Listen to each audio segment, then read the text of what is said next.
Dear students, very good morning to all of you. Now, for 2 to 3 minutes, I will explain what we have discussed in the last class. So, we have seen law of energy conservation.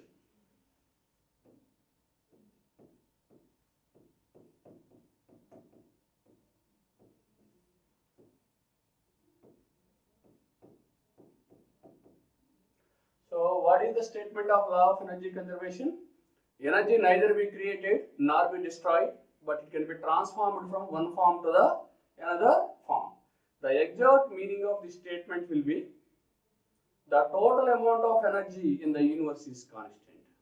You have different types of energies like mechanical energy, thermal energy, electrical energy, chemical energy, light energy, sound energy, and so on. You can transform one form of energy to other form, but we cannot create or destroy the energy. So later we have seen different examples of energy conversion devices. Okay, like generator, which converts mechanical energy to electrical energy. Motor, which converts mechanical energy to electrical energy. Okay, so likewise, okay, we have seen different examples. Okay, so that is about law of energy conservation we have seen. And the next topic what we have discussed is classification of renewable energy resources. Classification of renewable energy resources. So we can classify different renewable energy sources based upon usability. Okay, if the resource is in useful form or not. Okay, based on that we can classify based on usability.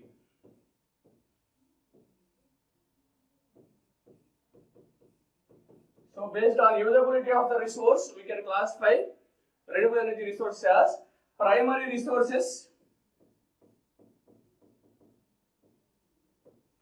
secondary resource,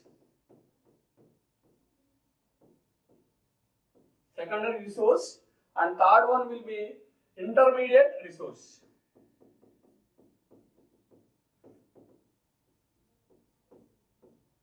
Intermediate resource. Like that, based on usability, we will have primary, secondary, and intermediate resources. Primary resources are one which are in raw form. After one or more transformations, primary resource will come into the useful form. Okay, example of primary resource will be coal, oil, gas. Next, coming to intermediate resources. Intermediate resources comes from the primary resources. Okay, for example, let us say, so what we are saying, coal is a primary resource. After burning the coal, you will get a heat. Okay, if the heat is processed through the water, you will get the steam. If the steam is pressurized and impressed on the blades of the turbine, you will get mechanical energy.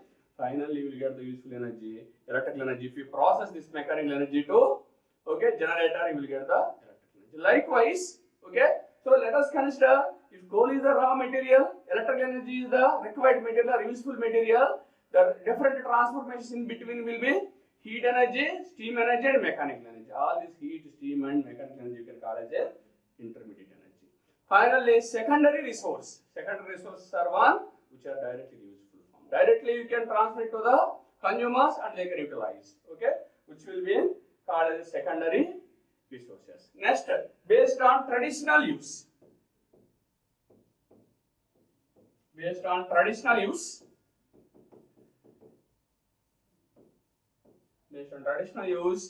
Okay, so these energy resources are classified into non-conventional energy resources and conventional energy resources. So you can say.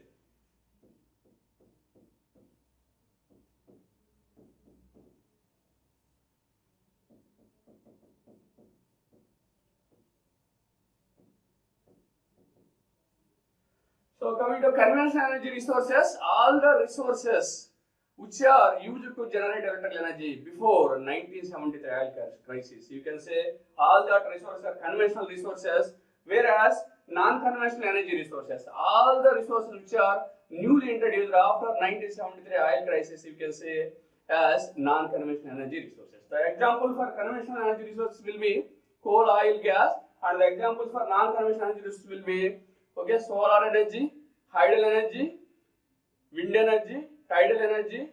Likewise, you can say many examples non-conventional energy resources. And the next one will be based on long-term availability.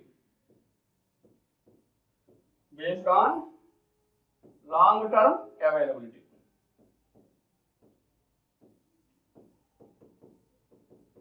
Based on long-term availability, renewable energy resources are classified into, the first one will be non-renewable energy resources, and the second one will be renewable energy resources. Non-renewable energy resources, and second one will be renewable energy resources. Coming to non-renewable energy resources. Okay, if the resources are completely depleted after usage of several years, those resources you can call as a non-renewable energy resources. The example for non-renewable energy resources will be again coal, oil, gas, and uranium, like that. All those are non-renewable energy resources. After usage of several years, they will be completely depleted.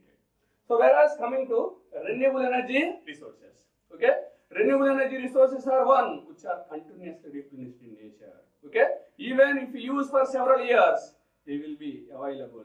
They will be available, okay, continuously because they have replenished in nature. Okay, even used, they are replenished in the nature, which are renewable energy resources. Okay, so next coming to based on commercial use. Based on commercial use. So based on commercial use, you can classify the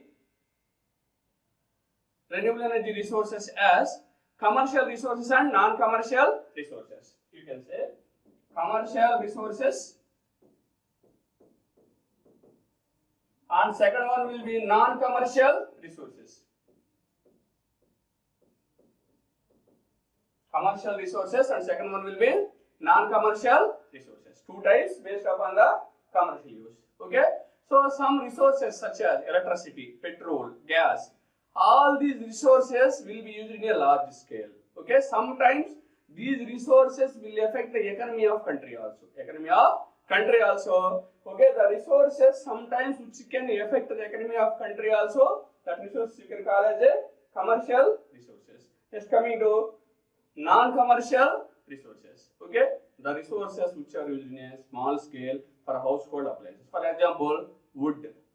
Okay, human and as well as animal wastage. All these things will be used in a small scale for cooking food in our house. Okay, so those resources you can call as a non-commercial resources. This is about the brief note of classification of different renewable energy resources. The last one we have seen. So need for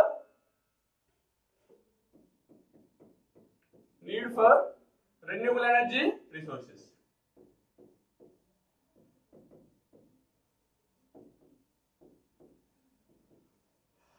The last topic in the last class what we have seen is need for renewable energy resources. The first example, why you have to move from non-renewable energy resources to the renewable energy resources is, so the non-renewable energy resources are completely depleted after several years. Okay, if they goes on decreasing, the cost of generation of electrical energy goes on increasing, such that per unit cost of electrical energy goes on increasing. Okay, so that is the major drawback. Of non-renewable energy resources. Okay, the second one will be, so all these non-renewable energy sources like if you see coal-based power plants, oil-based power plants, gas-based power plants releases so much of smoke into the atmosphere. Okay, if so much of smoke is released into the atmosphere, what will happen? The environment will be affected, which will lead to health hazards to the human beings or living beings. Okay, so these are the things what we have discussed in the last class. Okay, now coming to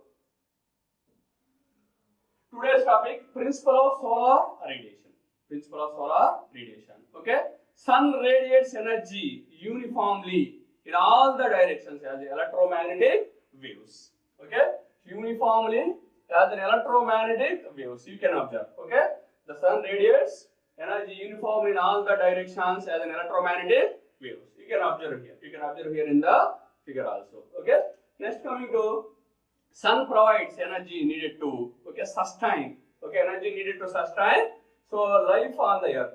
Okay, for all the living beings to sustain the life, but the energy will be provided by the sun. Okay. So the solar energy is a clean energy. Solar energy is a clean energy. What is the meaning of clean energy? Pollution-free energy. The second one will be, it is an inexhaustible energy. Okay, even if we use continuously for several years, the solar energy will be available. Okay, so and it is an abundantly available. Huge amount of solar energy is available every day. Okay, abundantly available, and the last one will be, so it is a universally available resource, because if coal, it will be available somewhere, uranium, it will be available somewhere. So not like that, solar energy will be available anywhere. Okay, so universally available energy. These are the different advantages of solar energy. Okay, so there is different disadvantages also. The first disadvantage will be, solar energy is a primary resource. Solar energy is a primary resource. After one or more transformations, you will get the useful resource. That is the, so you can say that simply, solar energy is in dilute form. That is one disadvantage. And the second disadvantage will be, it is a, solar energy is uncertain energy. Uncertain energy. Only, it will be available only in the daytime only. In the night time, okay, it is not available. Even sometimes some cloudy season is there. Okay, then also you may not have the solar. So solar energy. So finally, you can say that solar energy is in the dilute form and it is a uncertain in nature. Uncertain in nature. These two are the disadvantages. However, when compared to the wind energy, solar energy can be predicted very comfortably compared to the wind energy. That you can observe here. It is a dilute form. It is available uncertain. Its availability will be uncertain. But compared to wind energy, you can able to so easily predict the availability of the solar radiation. Next, coming to the output of the sun is 2.8 into 10 power 23 kilowatt hour per year. The output of the sun will be 2.8 into 10 power 23 kilowatt hour per year. Out of which 1.5 into 10 power 18 kilowatt hour per year reaching towards the earth. Okay. So 1.5 into 10 power 18 kilowatt hour per year. Okay. If you can able to tap this much huge amount of energy, several years we can provide electrical energy without any problem to the total universe. Okay. If you find out right devices to tap this much of huge energy, 1.5 into 10 power 18 kilowatt per year for several years without any problem, we can feed the electrical energy to the whole universe. That is the this much of huge energy is receiving onto the earth for every year. Okay, 1.5 into 10 power 18 kilowatt hour per year. Next, if you want to construct any power plant, first we have to predict what is the maximum load demand has to be supplied by that particular power plant. You have to forecast first. Okay, so let us say we have forecasted particular load demand. Whatever the generating station we are constructing, that should meet that maximum demand or peak demand. Then only that particular electrical station or particular generating station can be used for commercial applications. Whether it may be a coal-based system, power generating station, hydel power generating station, nuclear power generating station, or any renewable energy power generating station. Simply it could be able to match the peak or maximum demand in that particular location. Then that particular plant can be used for commercial applications. For example, if you see here, the peak solar installation. Already we know that coming to the solar radiation. So at 12 noon, you will have a maximum solar radiation reaching towards the earth. If the peak insolation means solar radiation is nothing but solar radiation per unit area. If the peak solar insolation coincides with the peak daytime demand, okay, so let us say we have already identified the maximum demand, nothing but the peak daytime demand we have identified. If the peak solar insolation match with the peak daytime demand, then we can say that the particular solar system can be used for commercial applications. Okay, so solar energy can be directly in two ways. Okay, solar energy we can tap in two ways. Solar energy we can tap in two ways. By using solar thermal system we can tap. By using solar photovoltaic system you can tap. You can tap. Okay, so in the very olden days, solar energy, so some solar thermal collectors are available. Thermal collectors are available. Those solar thermal collectors will convert solar radiation into the thermal energy. Solar radiation into the thermal energy, which can be used for different applications. Next one will be solar photovoltaic systems. Solar photovoltaic systems are one which will convert solar radiation directly into electrical energy. Solar radiation directly into electrical energy. Solar photovoltaic system like this. Okay, directly you can produce heat energy by using solar thermal collectors, and you can produce the electrical energy directly by using solar photovoltaic system. Next, solar energy is also used by various well-known natural effects and appears in nature other forms of solar energy. For example, wind energy is there. Okay, so by using the origin for wind energy is a solar energy. Tidal energy is there. The origin will be solar energy. Likewise, you will have different natural effects which will utilize the solar energy.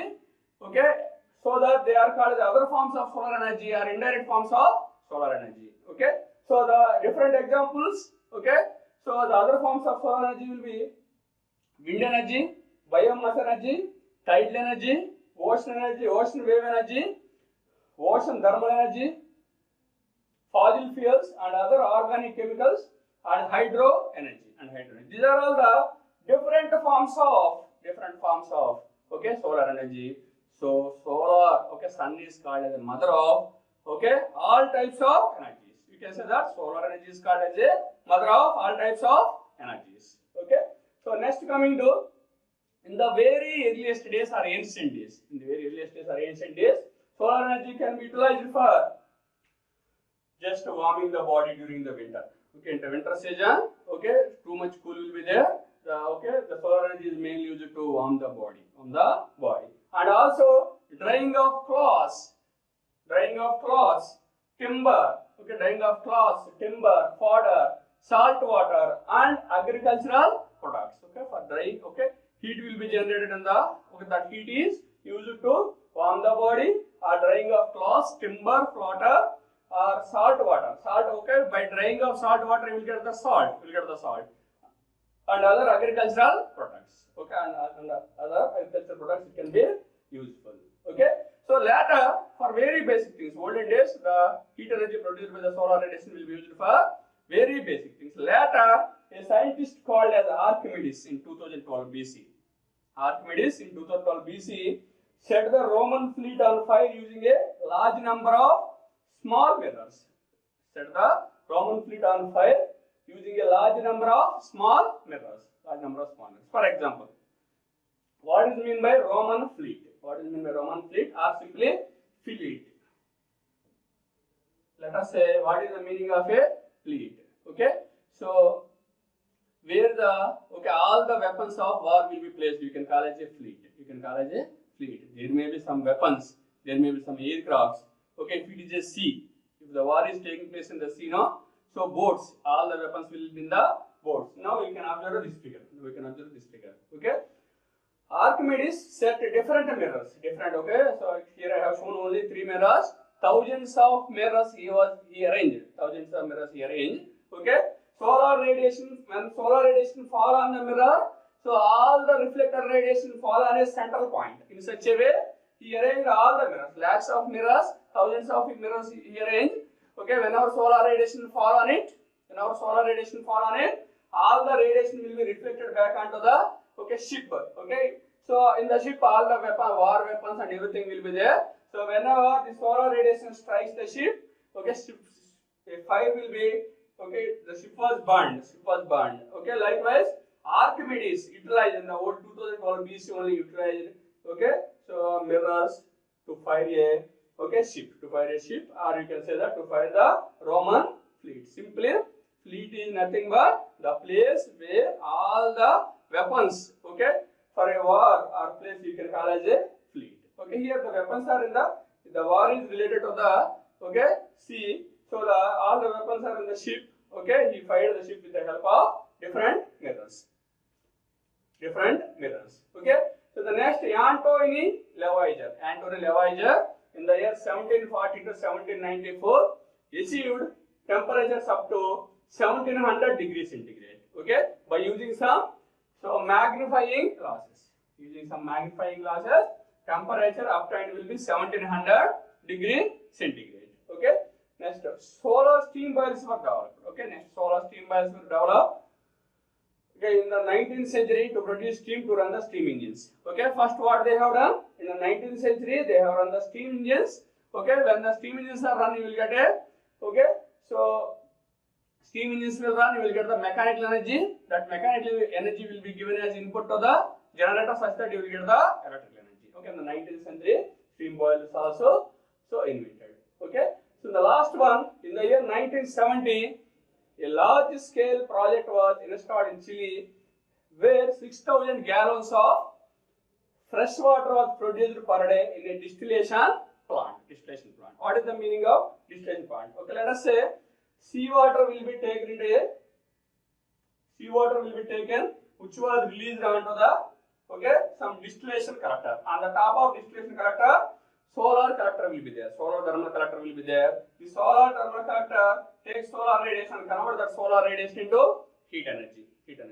That heat energy is used to separate sewage water and drinking water out of the seawater. That sewage water or seawater drain will be released back to the sea, and drinking water will be stored in the reservoir. Likewise, solar energy can also be used to used for the distillation of the seawater. Okay, so now I would like to give you a brief of today's class. Okay, you can observe here. So, basic concept of solar radiation. Okay, in this class we have discussed basic concept of solar radiation.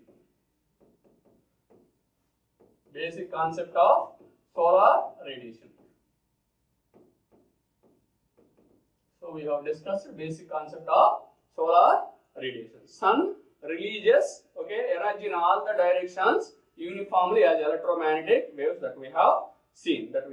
Okay, the major advantages of solar radiation will be solar radiation or solar energy is a clean energy, inexhaustible energy, abundantly available and universally available source.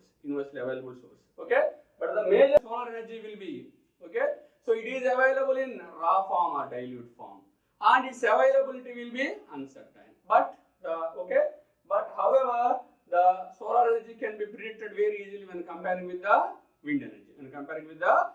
Solar energy can be extracted in two ways. Okay, one by using a solar thermal collector.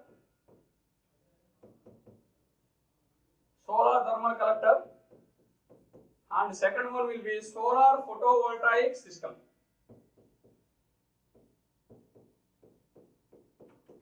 Solar photovoltaic collector. Solar thermal collector is one which is used to convert solar energy into thermal energy or heat energy. Next one, solar photovoltaic collector is one which straight away produces electrical energy. Okay, so using the solar energy like this, in two ways you can go with you can extract the solar radiation, or you can convert primary resource into the useful resource. Okay, and the next concept we have discussed will be different other natural effects utilize the solar energy and be available as other forms of energies in the nature. Okay, so for example, wind energy, tidal energy, biomass energy, all these are the other forms of energies which are produced because of the solar energy. Okay, so you can say that solar energy is the mother of remaining all types of energies. That is another thing we have seen. Okay, so next, how the solar energy will be utilized in the ancient days?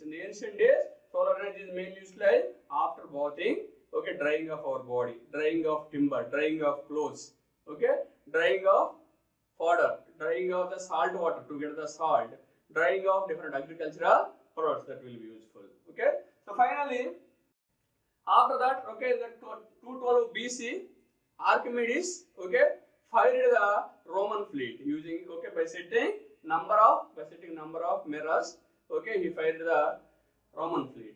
Next, okay, so temperature around 2700 will be, okay, developed by using some magnifying glasses. Later steam boilers were developed, okay, and also finally the solar energy can be utilized for the solar, okay, water distillation process also, that also we have seen. Okay, this is about this particular class.